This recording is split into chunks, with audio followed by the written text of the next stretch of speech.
So good to see y'all. How are you? Y'all good? Good. I appreciate y'all coming. Y'all brought the average age down to 70. Thank you. So good to see you. By a show of hands, how many Jason Crowd fans do I have here with a drinking problem?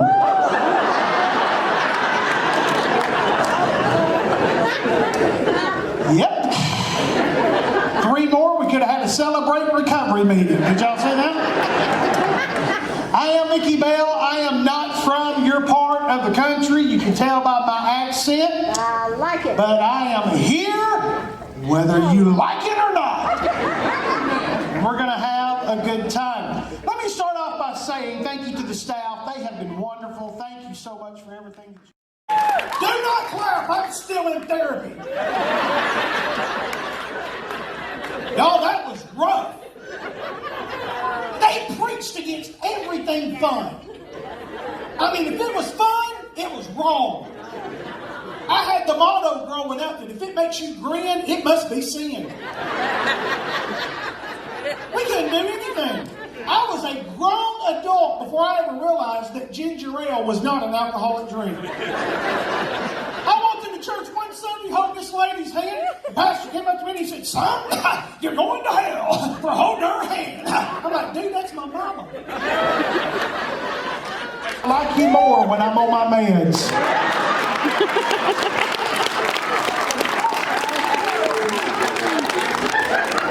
You want it? Get it right back up there on that table.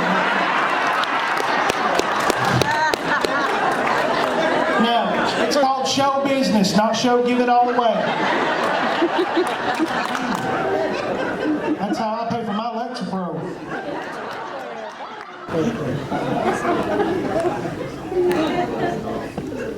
I built up an anxiety to where I couldn't go out of the house, so I was in the bed most of the time. Made life miserable not only for me, but it made life miserable for my wife and daughter, because how many of you know that you may just have one person in the house that is sick, but it's going to affect the entire house. Daughter came up to me one day and she said, "Dad, I hate to tell you this, but you're going to have to do something, or me and Mom are going to have to make some choices, and we're going to have to do something." I'd already lost her job and I'd already lost her house. The last thing I was going to do was lose my family. So I reached out and I found a psychologist that I could meet with. He got me hooked up with a doctor. I ended up having to meet with them every week for an entire year. That was just so I could get out of the bed. So to sit here and imagine that I would be standing on this stage here in somewhere in Ohio.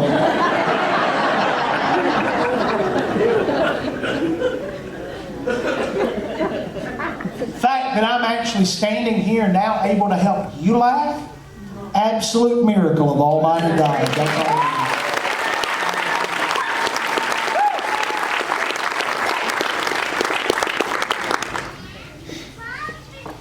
I want to encourage the people that are battling any type of mental illness. I feel like God has given me this platform and has given me this microphone throughout the country to be able to stand and to start the conversation inside of our churches, which is sad that we have to say that. Because this should be the one place where you can come for prayer and encouragement. It's sad that a person with cancer can walk to the front of the church and admit that they have cancer. We'll put them at the top of the prayer list, bring them down, depending upon how you believe, and we will pray over them for a healing. But you admit that you battle a mental illness, and we're going to look at you like you're not even saved anymore. Church, we have got to do better. We've got to do better. So I feel like my part is to just start that conversation.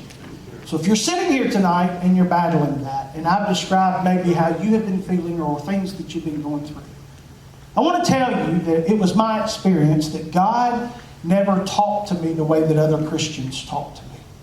Because He never looked at me and said, "Mickey, you're just going to have to get over it." He never looked at me and said, "Well, just pray more." God looked at me and He said, "I'm going to reach down my hand. Mickey, if you can muster up enough energy to reach up and grab a hold of my hand. He said, I'll make you this promise. You hold on to my hand, and I'll hold on to your hand. Amen. He's never let go. Never.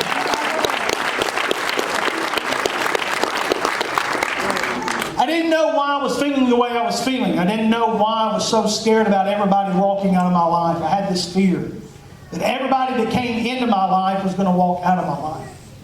Then at the age of 13, when I started putting everything together as an adult, I started realizing what happened. At 13 years old, my mom and dad sat me down and explained to me that I was adopted at birth. They told me that when my dad found out that my mother was not going to go through with the abortion, but that she had decided in the last few moments to let me be born. They said that it made him so mad that he just took off and ran away. And I never met him. I don't know his name. I don't know what he looks like. I mean, I've got a pretty good idea. He was good looking. I mean, come on.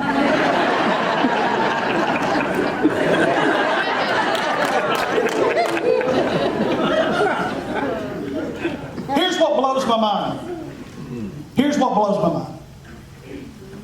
This guy got so mad and ran away simply because I took a breath. That's all I did. That's all I did. All I did was take a breath. He left me. Now I see. Now I see why I have abandonment issues in my life. And that's why I have to have the help that I'm getting. When I was meeting with my psychologist, he said, Mickey, you're going to have to find your purpose.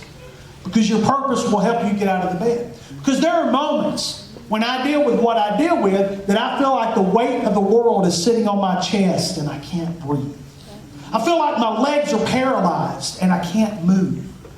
He said, you're going to have to find your purpose because your purpose will help you get out of the bed. He said, because there may be places you have to go that you don't want to go. He was right. Because I don't know if you know this about me, but I'm a foreign missionary. And I just got back from Iowa. I did not want to go. I wanted to stay in America.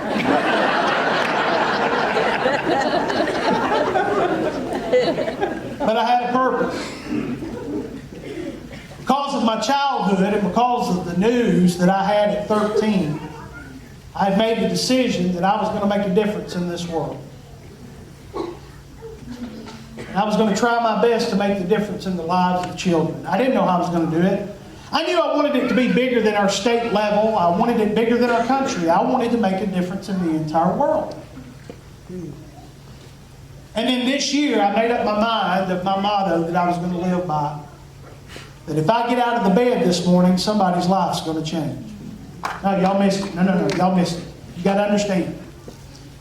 If I defeated every demon in hell that tried to keep me down today, if I won and I got up, somebody's life is going to change today because I got up.